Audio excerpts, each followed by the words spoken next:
Hello, I've only just got up, but I thought I'd maybe just get on and make this video. One of my viewers asked me uh, about my personal application of astrology, and he wanted me to say a little bit more about that. I've been interested in astrology since I was 14, although I wouldn't describe myself as an astrologer in the professional sense, or as somebody who is trained in astrology to a really professional level. And I know enough, and I've learnt enough to be able to do readings from people's charts, which they seem to consider to be really pretty accurate. So that's one thing. Now, I've tried to develop. Well, I haven't developed my own approach to astrology. What I've done is I've continued using astrology, and just seen how my change in my philosophy and how my approach to life and spirituality also affects the way I use it.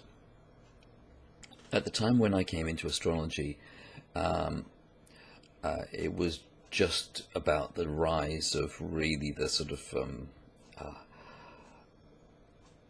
the more sort of like psychological and person-centered sort of astrology. Yeah, I started learning about astrology in about 1973 as a teenager from books by Jeff Mayo, which are fairly old school, really, you know. But during the 1980s, there was a real rise of psychological astrology.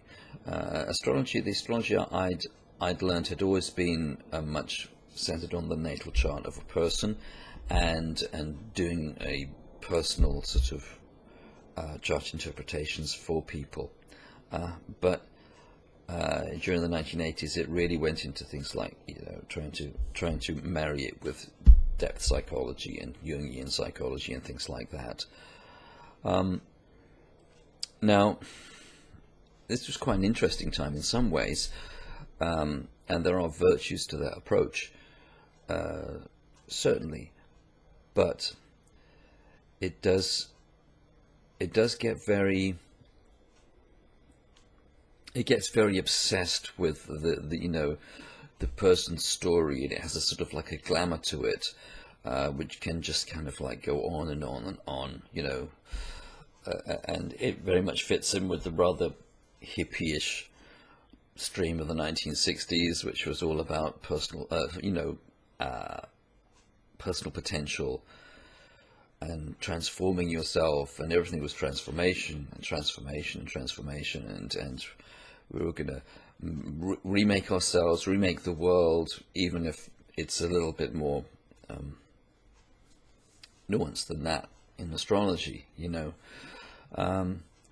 And that approach, I mean, like I said, it's not that it's not without its virtues, but it has very definite limitations, and it's prone to a kind of what I'd say is a sort of time-wasting inflation, basically, and a narcissism, really, you know.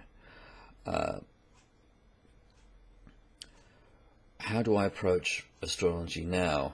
Well, there are two approaches which don't really kind of like fit me. One is the former one of the purely psychological, because I find that unsatisfying, and the other is a more sort of like,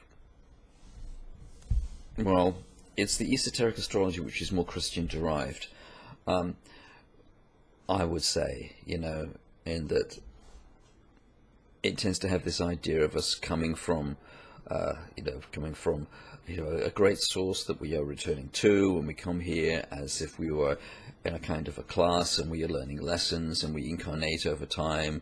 So it's sort of like theosophical, so it's sort of like post-theosophical, but actually rather post-Christian.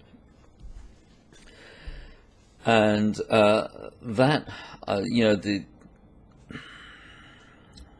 again, I find that sort of like limited and not very useful for me, really. you know.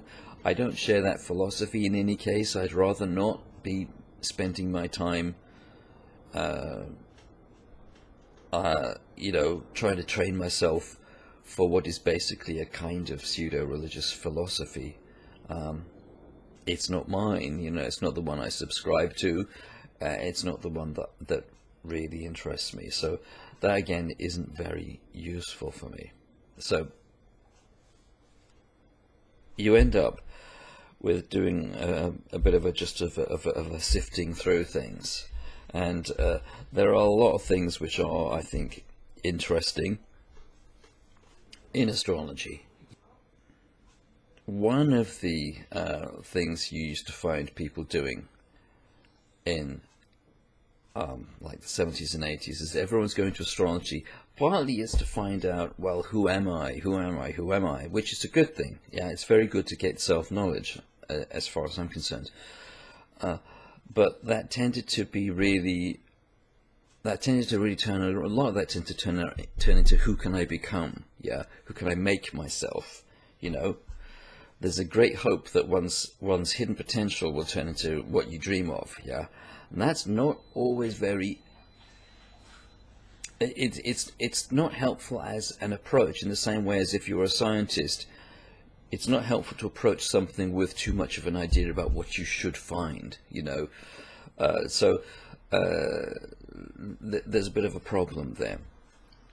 However, to approach astrology to find out who am I, what are the basic conditions of my existence, those are very, very helpful questions and very helpful issues. And I think you'll find that they are more liberating than they sound like they would be, because our culture tends to condition us to think that limitations are always a bad thing, and that we ought to be being liberated from things constantly. Now, I very much value freedom. It's a very big thing for me. But you've got to actually get to value limits and value the actual, or at least come to terms with limits. Put it this way, you have to come to terms with limits that you can't actually change. Yeah, that's a very important thing about in life. Now, if you want to look into your chart and find out some of the really important things about you, one of the most important things you can find out is what is your Saturn placement. Saturn, which happens to be a planet which I do definitely much associate with my own spirituality. Saturn, it deals with limits, it deals with restrictions. It's also the planet which acts as the dweller on the threshold. It's the boundary. And it's known as the Greater Malefic in traditional astrology, because it deals with hard stuff. It's the stuff you can't avoid, and that's some of the stuff you really need to understand. Now, we're used to the idea of this stuff that's hard and that we can't avoid being outside of us. It's the stuff that is pitted against us, that might crush us, that will stop us, that will take away what we need, etc., etc., and what we want. And these are obviously a lot of things that that feel good for us personally. Now, the thing to understand is that Saturn isn't just that. Saturn is also that thing in yourself that can answer that. It's the thing in you which is irreducible. It's the thing in you which cannot be changed. And it's very important to find out what that thing in you is which cannot be changed. And in many ways, Saturn is the key to that in your own chart. So it's important to understand the meaning of Saturn in your own chart. Yeah, but you'll have to. I can't do a sort of like a video teaching astrology here, but that's one of the things that I would say, because it will teach you a great deal about who and what you most basically are. there are various things in the chart which will have an immediate resonance with you probably, and those are things like, for instance, with me, I've got the planet Uranus, which is a planet of deviation, and well, it's also, of course, it's a planet of like liberation and various things and insight, but it's also a planet of deviation and the unusual and of,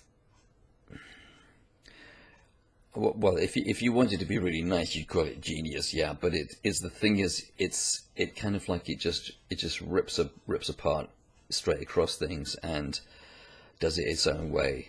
Yeah, it's that sort of an influence. Now that is conjunct my Sun in Leo, and for me, when I first looked at my chart, I saw I had Sun conjunct Uranus, and it was an enormous relief for me to find something explained how I felt, as a 14-year-old, and it really helped me, because there's a lot of, obviously, that age there's a lot of confusion. There's a lot of confusion when you're a teenager as to who you are, why you feel what you do, and this sort of stuff. So that was also a very helpful thing.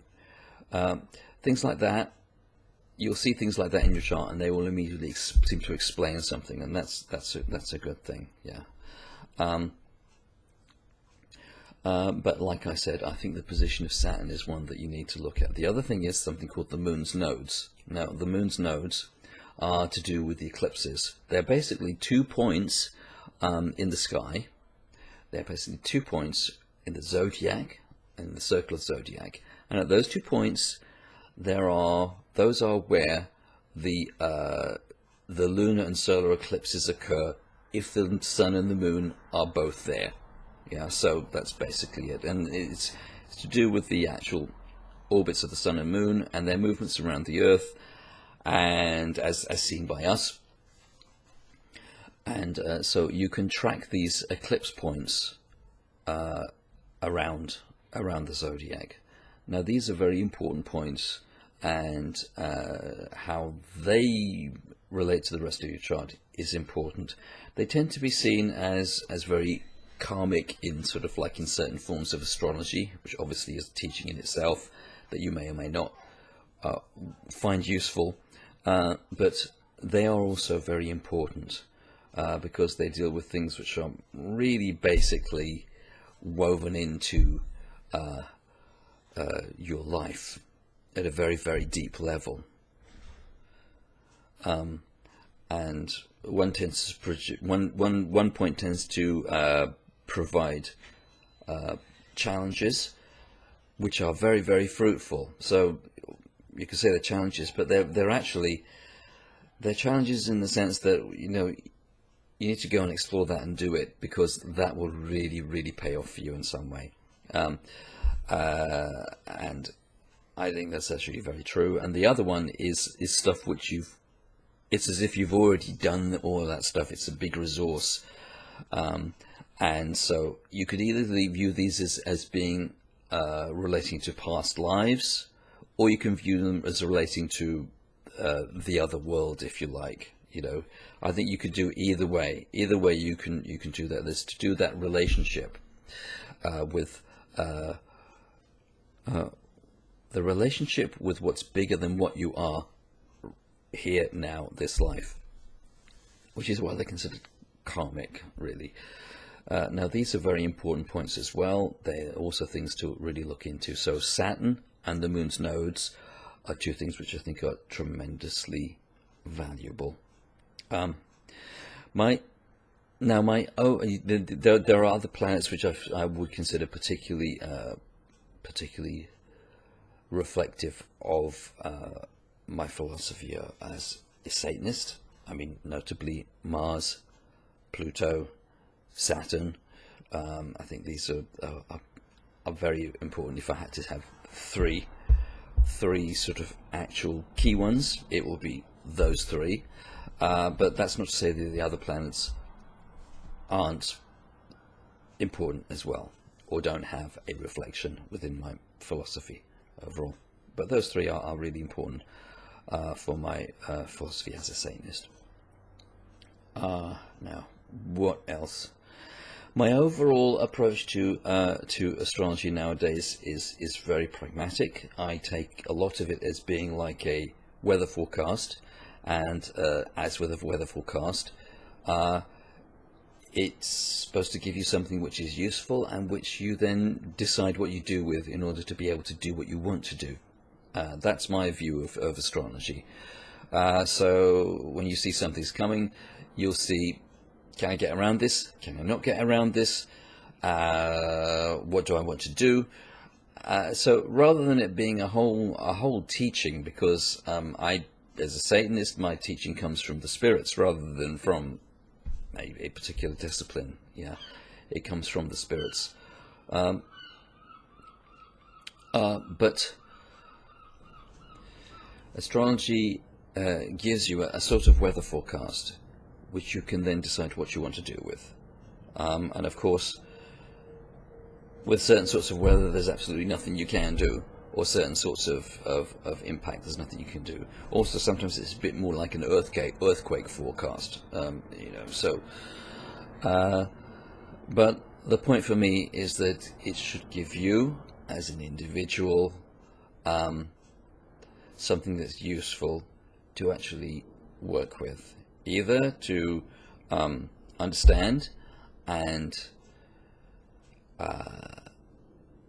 take action or inaction upon what's happening around you in the world, or as a way of understanding yourself. Anyway, I think that's about it. Yeah, I think that's about it for my initial view of astrology and my initial ideas on astrology. And I'm just going to go and walk my dog now. Okay. Thanks for watching.